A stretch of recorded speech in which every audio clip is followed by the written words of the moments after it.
प्रधानमंत्री नरेंद्र मोदी ने गोवा में शुक्रवार को श्री राम की 77 फीट ऊंची प्रतिमा का अनावरण किया और श्री संस्थान गोकर्ण पर्तगाली जीवोत्तम मठ की 550वीं वर्षगांठ पर स्मारक सिक्का और डाक टिकट जारी किया।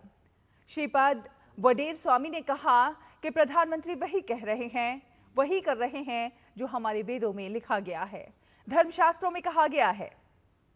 डीडी न्यूज संवाददाता अश्विनी मिश्र ने गोकर्ण पर्तगाली मठ के स्वामी विद्याधिराज तीर्थ श्रीपाद वडेर स्वामी से खास बातचीत की है, वो आपको दिखाते हैं।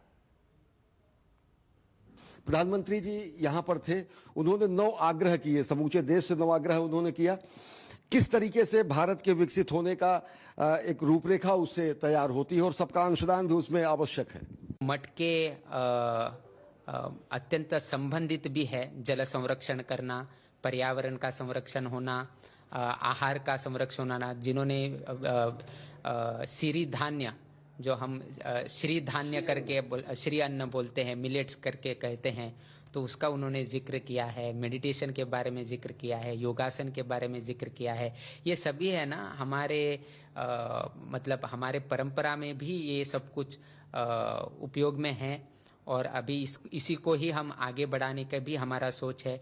महाराज जी, अगर देखें तो प्रधानमंत्री जी ने अयोध्या में कहा कि जब ध्वजारोहण था कि भगवान श्री राम की प्राण प्रतिष्ठा हो चुकी है, अब आवश्यकता है कि अंदर मन में प्राण प्रतिष्ठा करें, आदर्शों का अनुशीलन करें, मर्यादा का अनुशीलन करें और नीति मर्यादा यही पुरुषोत्तम उन्हें बनाते हैं, वही विकसित भारत का रास्ता होगा।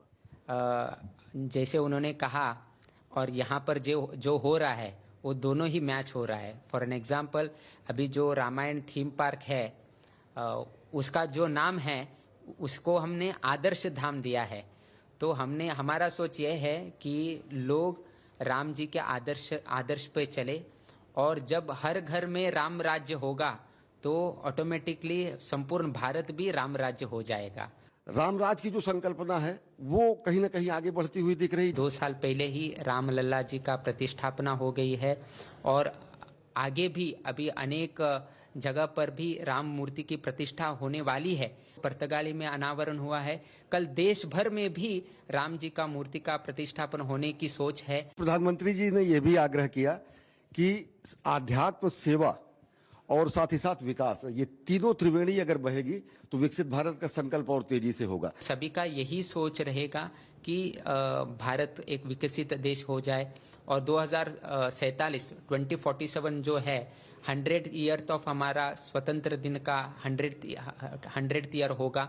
तो उस विषय के होने के कारण हमें सभी लोगों को एकजुट होकर, मठ या फिर लोगों को सब एकजुट होकर देश के लिए प्रदान करना, ये हमारा मुख्य कर्तव्य है। निश्चित तौर से अगर देखें तो प्रधानमंत्री नरेंद्र मोदी ने अयोध्या में धर्मध्वज के आरोहण के समय लोगों से आह्वान किया कि अपने अंदर राम की प्राण प्रतिष्ठा करें, उनकी नीतियों का, उनकी मर्यादा का पालन करें। यहाँ गोकर्ण मठ में उन्होंने कहा 9 आग्रह समूचे देश से किया कि किस तरीके से देश विकसित हो 2047 तक, उसकी रूपरेखा भी उन्होंने सबके सामने प्रस्तुत की। कैमरा पर्सन गौरव गिरी के साथ अश्विनी कुमार मिश्र, डीडी न्यूज, जीवोत्तम गोकर्ण पर्तगाली मठ, गोवा।